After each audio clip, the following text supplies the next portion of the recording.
Halo, assalamualaikum warahmatullahi wabarakatuh. Jumpa kembali bersama saya, Ibu Yesi Diana Saputri, dalam pelajaran sejarah Indonesia. Bagaimana keadaan kalian hari ini? Tetap di rumah saja dan tetap patuhi protokol kesehatan, karena kita sedang berada di zona merah. Makan makanan bergizi, istirahat yang cukup, kemudian selalu memakai masker kalau keluar rumah ya. Jadi kita akan melanjutkan materi setelah ulangan harian pertama. Kira-kira materi kita itu tentang apa ya? Kita bisa lihat di sini. Di sini ada tulisan Pantura. Pantura itu pantai utara Jawa. Ada sejak kapan sih Pantura itu? Dan di sini ada reporter Net TV. Sepertinya ini acara History Today. Coba kita dengarkan. Jalan Pantura memegang penting bagi perekonomian Indonesia. Sepanjang pembangunannya, jalur Pantura menelan korban sebanyak 12.000 jiwa.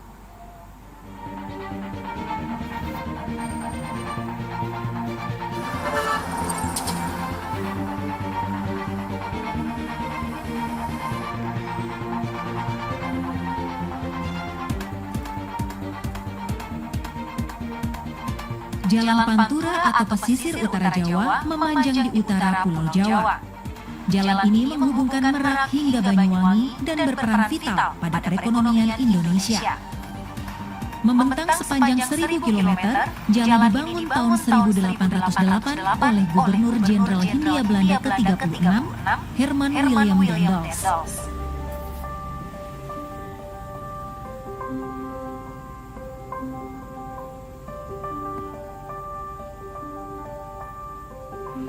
Saat itu jalur ini dikenal dengan nama Jalan Raya Pos. Jalan Raya Pos menghubungkan kota-kota seperti Anyer, Tangerang, Jakarta, Bogor, Cianjur, Bandung, Cirebon, Tegal, Pekalongan, Semarang, Demak, Rembang, Lasem, Tuban, Gresik, Surabaya, Pasuruan, Probolinggo, dan berakhir di Panarukan.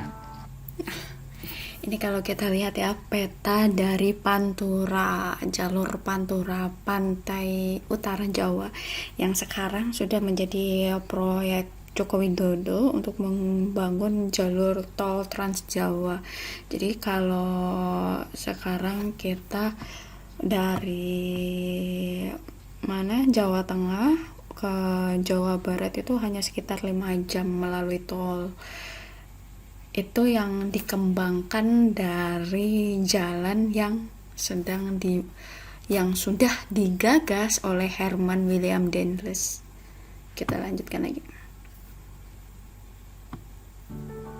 Dengan adanya jalan ini, perjalanan dari Anyer hingga Panarukan yang sebelumnya memakan waktu sebulan menjadi hanya 7 hari. Daendels sebenarnya hanya melaksanakan perintah, di mana saat itu menurut Napoleon apapun pengorbanannya Jawa harus bisa dikuasai. Kenapa? Karena Jawa memiliki potensi sumber daya alam. Nah, di sini ada seorang sejarawan, Asep Kambali ya, sejarawan yang sudah sangat terkenal sekali. Nah, menurut Bang Asep ini bahwa Herman William Daendels itu diperintahkan oleh Napoleon Bonaparte. Kita tahu bahwa Napoleon itu adalah penguasa dari Prancis. Jadi ini sekaligus menjawab dari ulangan harian kita kemarin. Jadi secara tidak langsung Indonesia itu pun pernah dijajah oleh Prancis. Tapi selama ini kita salah paham. Kita kira bahwa Herman William Daendels itu adalah utusan dari negara Belanda sendiri. Makanya kita berpikir bahwa setiap orang Belanda yang datang ke mari adalah seorang penjajah Belanda sampai mendapatkan angka 350 tahun dijajah Belanda. Nah, kita lanjutkan. Ada sejak kapan sih Pantura? Jadi sudah terjawab ya. Ada sejak pemerintahan Herman William Daendels. Jadi salah satu dari tujuan dikirimnya Herman William Daendels oleh Napoleon Bonaparte menurut Bang Asep ini adalah untuk menjaga Jawa dari serangan Inggris. Makanya dibangunlah jalur dari Anyer sampai Panarukan, yang awalnya dari Anyer ke Panarukan itu 1 bulan, kini hanya menjadi 7 hari. Dan sekarang dalam hitungan jam karena ada tol Trans Jawa. Gitu. Jadi sejarah itu selalu berkembang. Jadi kita hari ini akan membahas tentang kebijakan pemerintah kolonial abad ke-19. Ada pemerintahan Herman William Daendels, Thomas Stamford Raffles, dan Van den Bosch. Ketiga tokoh inilah yang cukup lama dan cukup banyak melakukan kebijakan-kebijakan baik itu di segi politik, militer maupun ekonomi.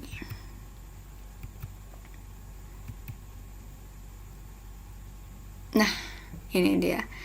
Anak-anak bisa tebak mana yang Raffles, mana yang Daendels, mana yang Van den Bosch. Yang mana? Nah, silahkan dicari di ini, saya ambil gambarnya dari wikipedia.com.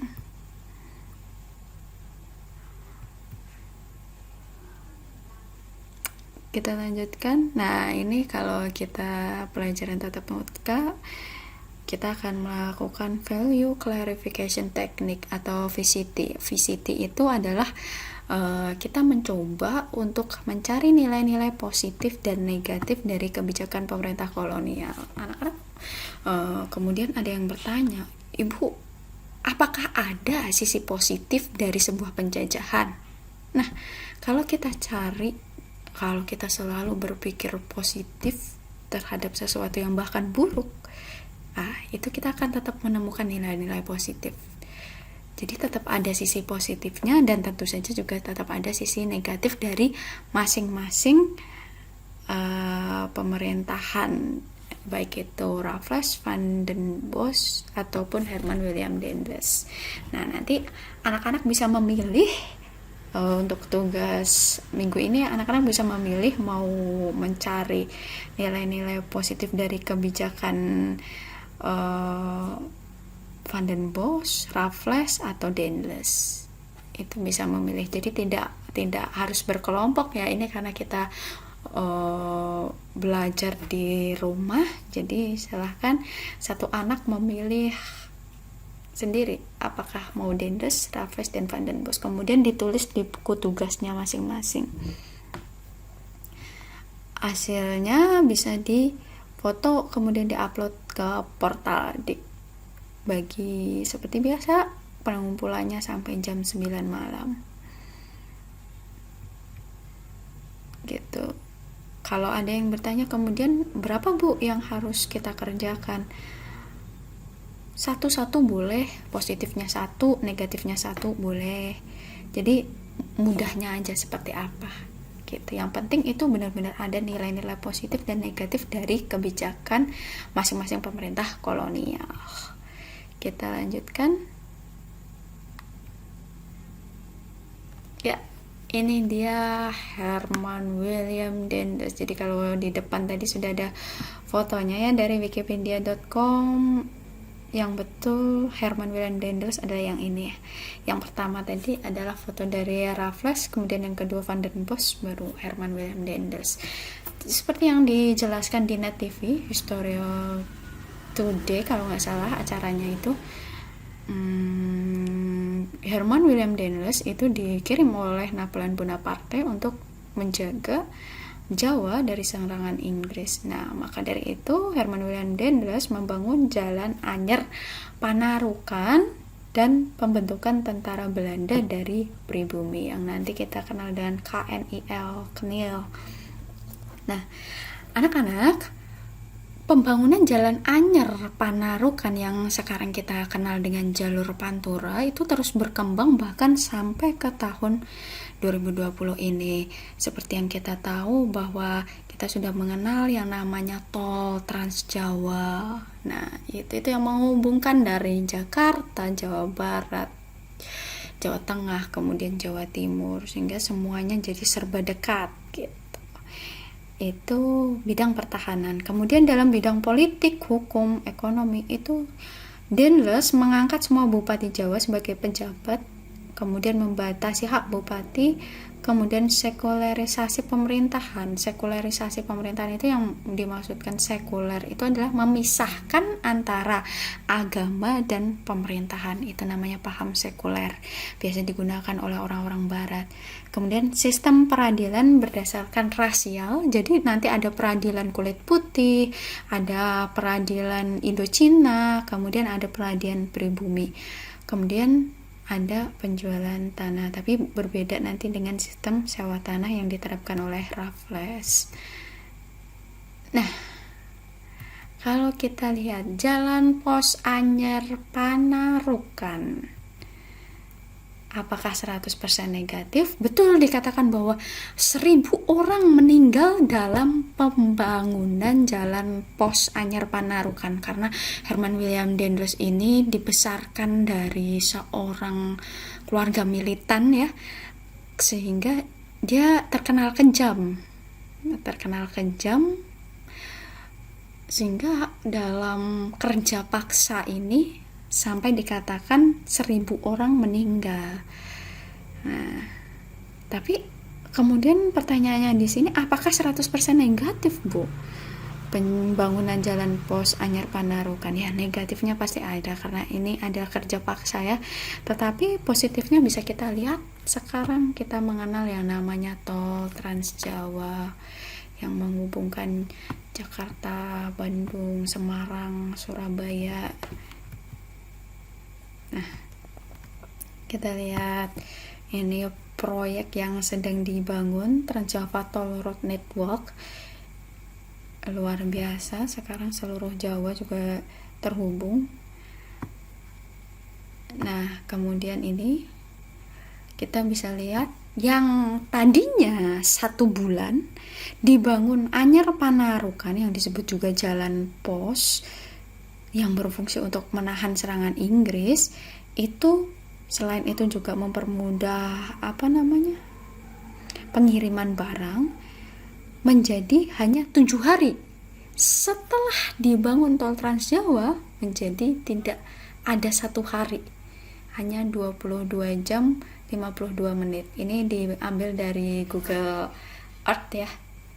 Ini cuplikan dari pembangunan tol Trans Jawa. Ini diambil gambar ini dia ambil tahun lalu, sehingga ini masih ada perbaikan, tapi sekarang sudah hampir sudah diselesai dibangun semua tol Trans Jawa. Nah, maka bagaimana kondisi Jalan Anyer Panarukan hingga saat ini? Hingga saat ini sebagian besar jalan Dendles masih terpakai, bahkan yang lama sengaja diperbaharui supaya dapat digunakan. Ini adalah salah satu sisi positif dari penjajahan Herman William Dendles. Nah, kita lihat lagi karena seorang militan ya, Herman William Dendles ini dia banyak membangun pangkalan militer. Salah satunya adalah pangkalan Angkatan Laut ke-5 Surabaya yang merupakan basis militer laut dari Indonesia sekarang ini ya. Kalau anak-anak bercita-cita sebagai angkatan laut, nanti bisa memilih pendidikannya di sini. Angkatan Laut ke-5 Surabaya, hampir 80% kekuatan militer laut Indonesia berada di sini. Gambarnya saya ambil dari wikipedia.com. Nah, dari 14 pangkalan angkatan laut, pangkalan ke-5 di Surabaya ini adalah yang terbesar dan mempunyai fasilitas pangkalan yang terlengkap.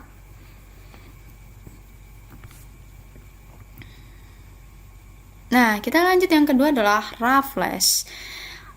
Raffles, Thomas Stamford Raffles itu adalah orang Inggris, bukan orang Belanda. Jadi pada dekade ini Indonesia tidak lagi dijajah secara tidak langsung oleh Prancis dan Belanda, tetapi oleh Inggris. Jadi Thomas Stamford Raffles itu adalah orang Inggris, sehingga Inggris itu adalah negara industri pertama di dunia setelah revolusi industri. Sehingga kalau kita lihat kebijakan yang dilakukan oleh Raffles itu akan sangat berbeda dengan apa yang dilakukan oleh Daendels. Karena negara Inggris pada waktu itu sudah menjadi negara industri. Negara industri harus memajukan daerah jajahan untuk meningkatkan industri di negara induk. Jadi setiap jajahan Inggris itu dimakmurkan dulu, disekolahkan dulu supaya bisa mengoperasikan industri yang akan digalakan di negara jajahan tersebut. Itu Thomas Stamford Raffles. Nah, kok bisa, Bu? Awalnya kan kita dijajah oleh Belanda.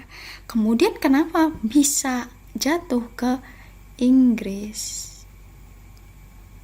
Nah, karena Inggris itu melakukan invasi, kemudian merebut Indonesia dalam kalau tidak salah perjanjian Tuntang ya, penyerahan Inggris ke Belanda, maksudnya penyerahan Belanda ke Inggris, kemudian jatuhlah Hindia Belanda ke tangan Inggris, tapi nanti diselesaikan dengan konvensi London yang mengembalikan seluruh daerah jajahan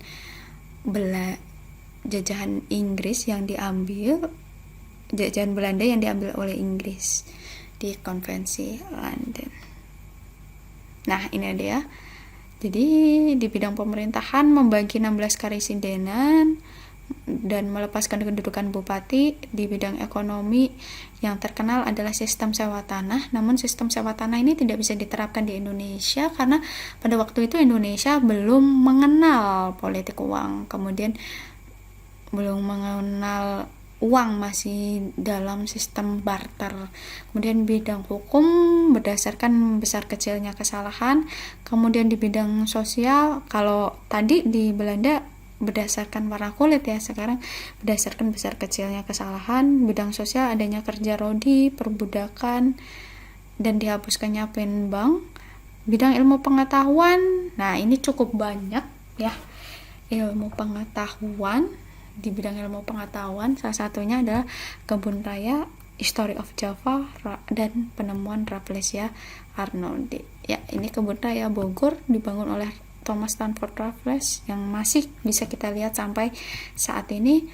Kemudian penemu dari Rafflesia Arnoldi adalah juga Thomas Stamford Raffles yang dikenal dengan sebutan bunga bangkai.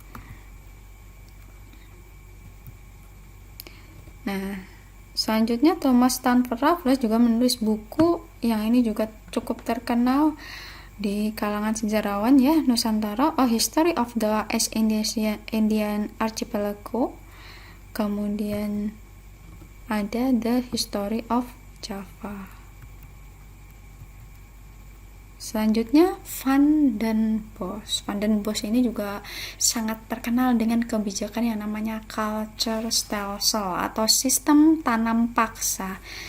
Latar belakang Cultuurstelsel adalah kekosongan kas negara dan hutang akibat membiayai perang, karena nanti ada banyak perlawanan dari rakyat Indonesia terhadap penjajahan Belanda.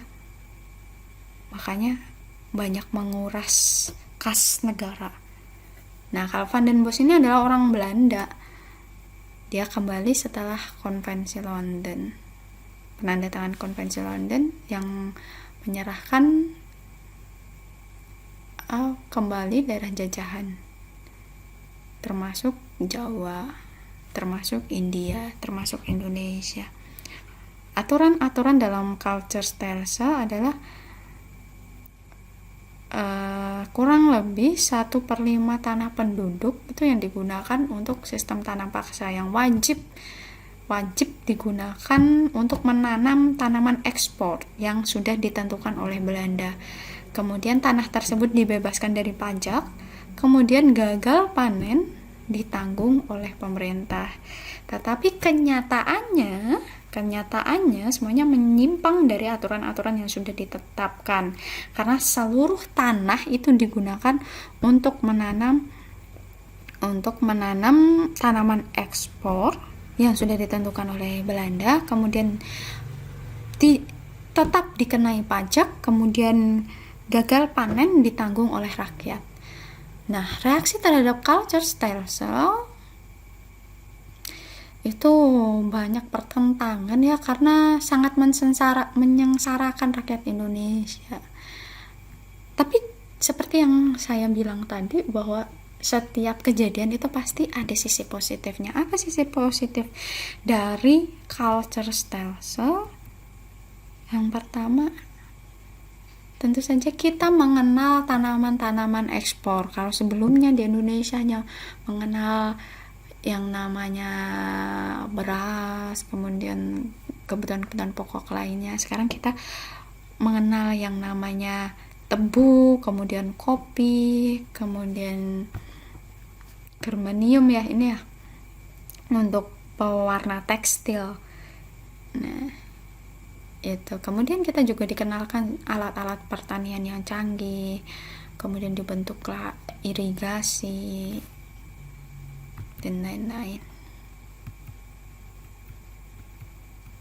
Nah, kesimpulannya saya yakin sudah bisa dijawab sendiri.